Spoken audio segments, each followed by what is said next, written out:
Hello, Steve Lentz here with Discover Options, and welcome to this presentation of 3 reports for Friday ending June 16, getting ready for Monday's open on June 19th. We have 3 reports for you today. The S&P 500 Butterfly Condor timing report for those of you looking for help in timing the entry of your Butterfly and Condor strategies. The Bull Put Spread timing report, and also the Directional Likelihood report as well. Presented material is for educational purposes only and should not be construed as personalized financial advice. Past results are not necessarily indicative of future performance. Now, we would invite you to subscribe by clicking on the button. Also, we have a free ebook.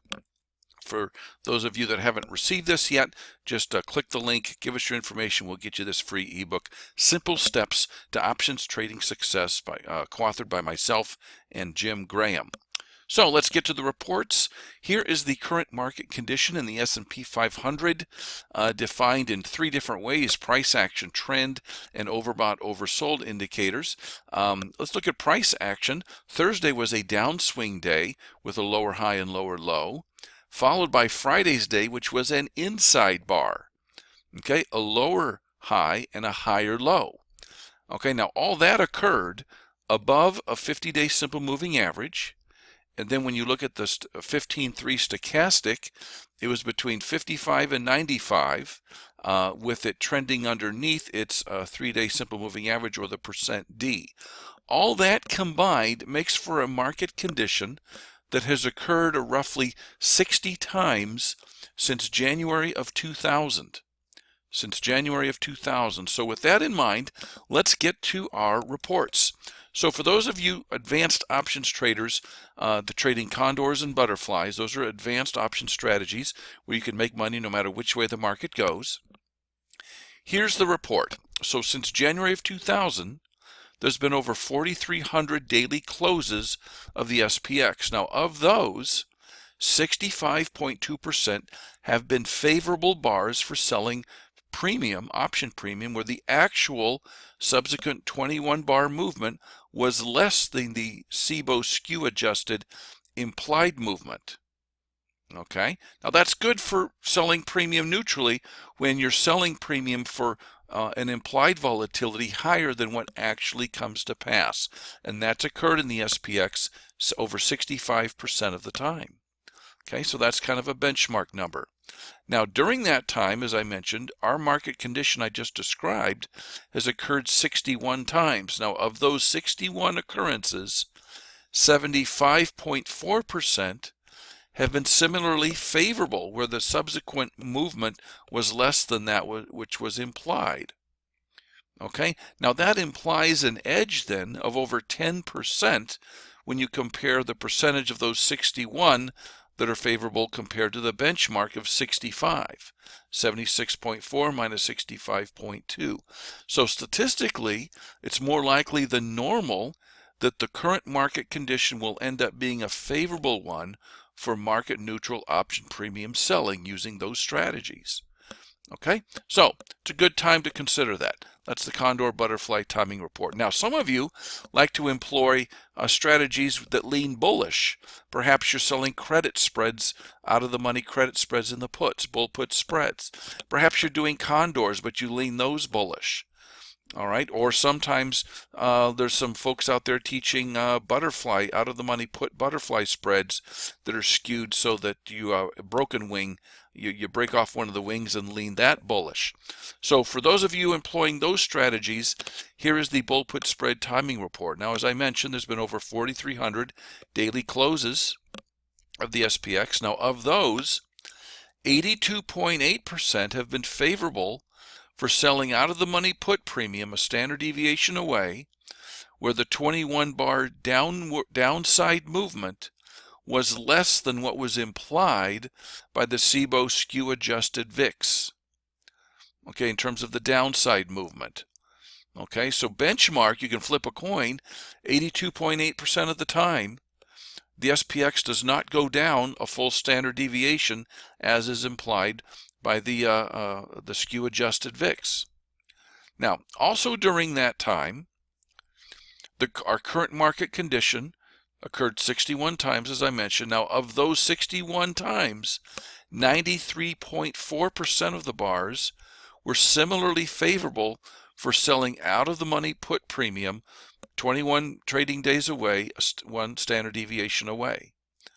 Okay, 93.4. So that implies a selling edge of 10.6%, 93.4 versus 82.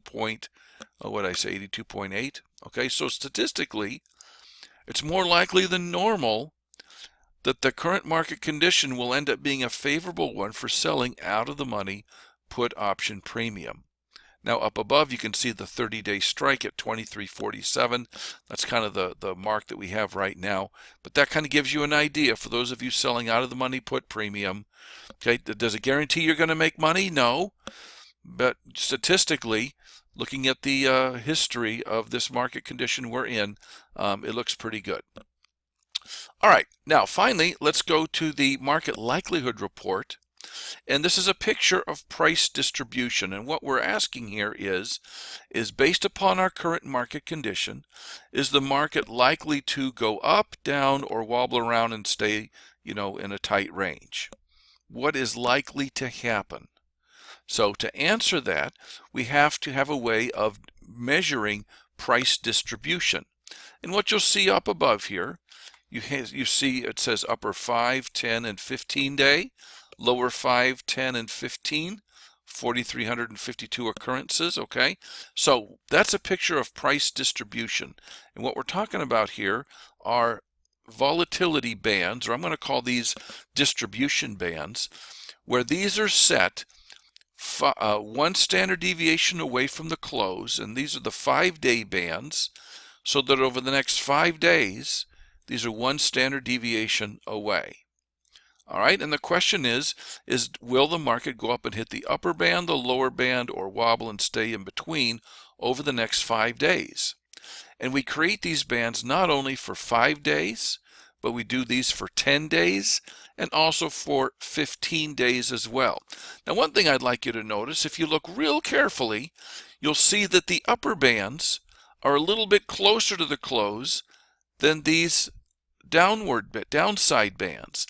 And that's reflecting the vertical skew in the SPX cash options. The out-of-the-money calls have a lower implied volatility than the out-of-the-money puts, which have a much higher implied volatility. So we skew those bands in conformity with what the options market is telling us.